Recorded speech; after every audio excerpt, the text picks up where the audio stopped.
आदाब नमस्कार, मैं शाहिद उमर। स्वागत है आप सभी का सियासत टीवी के साउथ इंडिया एक्सप्रेस में। आइए देखते हैं मुख्य समाचार। दुर्गा पूजा के विसर्जन के बाद देश की कई जगहों से बुरी खबरें सामने आ रही हैं। बहराइच के बाद अब तेलंगाना के सिकंदराबाद में भी विरोध प्रदर्शन शुरू हो गया है। मंदिर में तोड़फोड़ के खिलाफ धरना दे रहे लोगों में बीजेपी नेता माधवी लता भी शामिल थी। तेलंगाना पुलिस ने एक्शन लेते हुए माधवी लता को गिरफ्तार कर लिया है। माधवी लता की गिरफ्तारी के बाद मामला और भी ज्यादा गंभीर हो गया है। उनके समर्थकों ने सिकंदराबाद में हंगामा शुरू कर दिया। दरअसल सिकंदराबाद के मुथियालम्मा मंदिर में कथित तौर पर तोड़फोड़ का मामला सामने आया है। कई लोगों का आरोप है कि अज्ञात शख्स ने मंदिर में घुसकर पवित्र मूर्ति को खंडित कर दिया। आरोपी ने मंदिर को भी अपवित्र किया है। स्थानीय लोगों को जब इसकी भनक लगी तो उन्होंने आरोपी को पकड़कर पुलिस के हवाले कर दिया। यह मामला पूरे इलाके में आग की तरफ फैल गया है। कई लोगों ने इस घटना के खिलाफ धरना प्रदर्शन शुरू कर दिया है। धरना देने वाले लोगों में बीजेपी नेता माधवी लता भी मौजूद थी।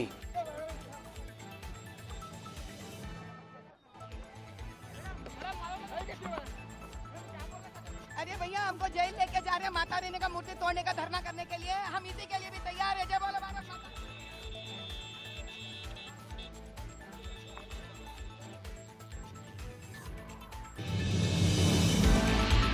तेलंगाना के आदिलाबाद जिले के एक गांव के लोगों ने कांग्रेस नेता राहुल गांधी को पत्र लिखकर 6 गारंटी को तत्काल लागू करने की मांग की है। आदिलाबाद जिले के इकोड़ा मंडल के मुखरा के ग्रामीणों ने विपक्ष के नेता को पोस्ट कार्ड भेजकर पिछले साल नवंबर में हुए विधानसभा चुनावों के दौरान दी गई गारंटी का कार्यान्वयन तुरंत शुरू करने का आग्रह किया। ग्रामीणों ने 6 गारंटियों के कार्यान्वयन में देरी पर असंतोष व्यक्त करते हुए मुख्यमंत्री रेवंत रेड्डी को पोस्ट कार्ड भी भेजे। उन्होंने राहुल गांधी को याद दिलाया कि कांग्रेस पार्टी ने 100 दिनों में गारंटी लागू करने का वादा किया था, लेकिन सत्ता में 300 दिन पूरे होने के बाद भी वह ऐसा करने में विफल रही।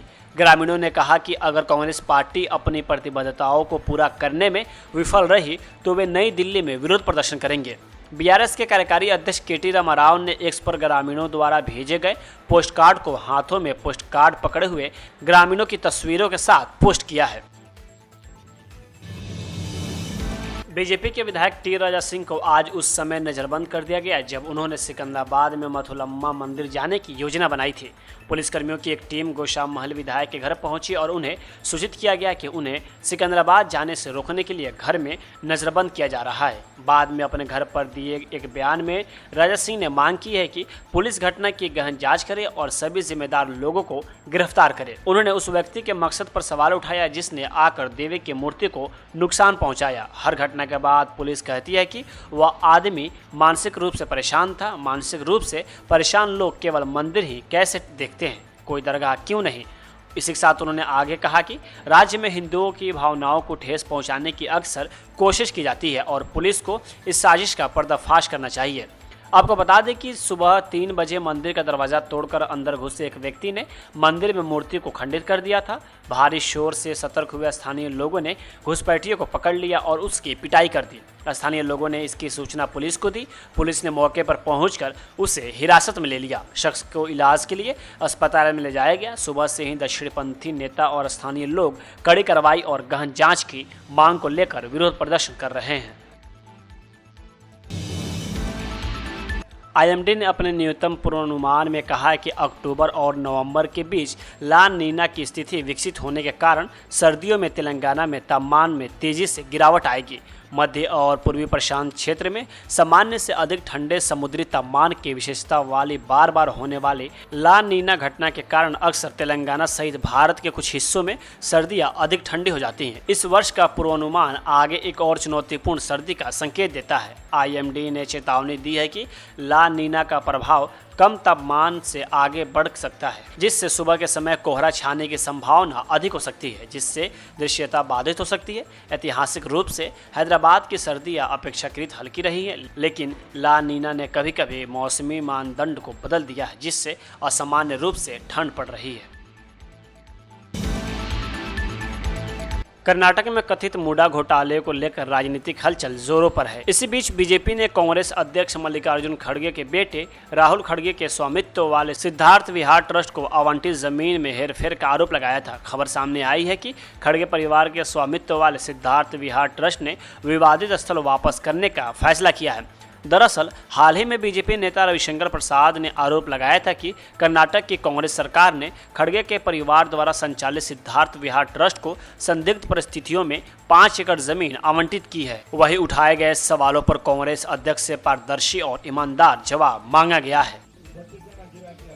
सिद्धरामैया मूडा स्कैम के बारे में बाद में उनको भी डर आया है। इंक्वायरी होने के बाद और ज़्यादा स्कैम बाहर आ जाएगा, डर के वजह से वापस दिया है। नहीं डर है तो वापस नहीं देता था, डर है। इंक्वायरी होता है, इंक्वायरी के बाद और स्कैम पता होता है, उसके लिए उसको इंक्वायरी से बचाने के लिए वापस दिया है। इस सरकार कम्युनल और क्रिमिनल गवर्नमेंट है, कम्युनल को सपोर्ट करता है, क्रिमिनल को मदद करता है।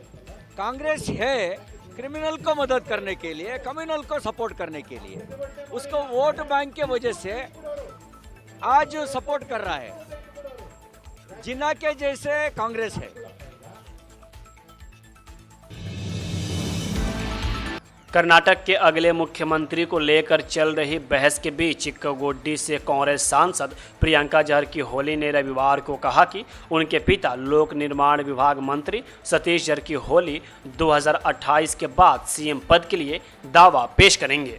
उन्होंने स्पष्ट किया कि मुख्यमंत्री सिद्धारमैया अगले आम चुनाव तक अपना कार्यकाल पूरा करेंगे, जिससे उनके तत्काल रिप्लेसमेंट की अटकलों पर विराम लग गया है। बेलगावी में पत्रकारों से बात करते हुए प्रियंका ने कहा, 5 साल पहले मेरे पिताजी ने कहा था कि वो 10 साल बाद मुख्यमंत्री पद के उम्मीदवार होंगे और यह अवधि 2028 में समाप्त होगी।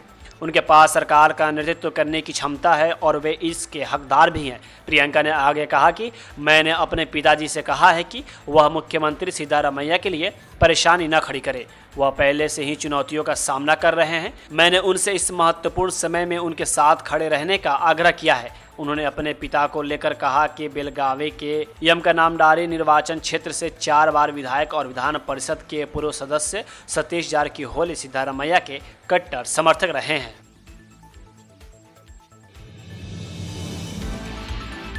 भाजपा सांसद सुधांशु त्रिवेदी ने आज कहा कि कर्नाटक के मुख्यमंत्री सिद्धारमैया और कांग्रेस अध्यक्ष मल्लिकार्जुन खड़गे अदालती कार्यवाही के अपमान से बचने के लिए कथित भूमि घोटाले से जुड़ी जमीन वापस कर रहे हैं। उन्होंने यह भी कहा कि कांग्रेस के राष्ट्रीय अध्यक्ष मल्लिकार्जुन खड़गे के बेटे द्वारा संचालित ट्रस्ट पर आपत्ति उठाए जाने के बाद आवंटित भूमि को वापस करने का निर्णय स्पष्ट रूप से साबित करता है कि कर्नाटक में सत्ता का दुरुपयोग करके जमीन हड़पने का काम अपने उच्चतम स्तर पर चल रहा था।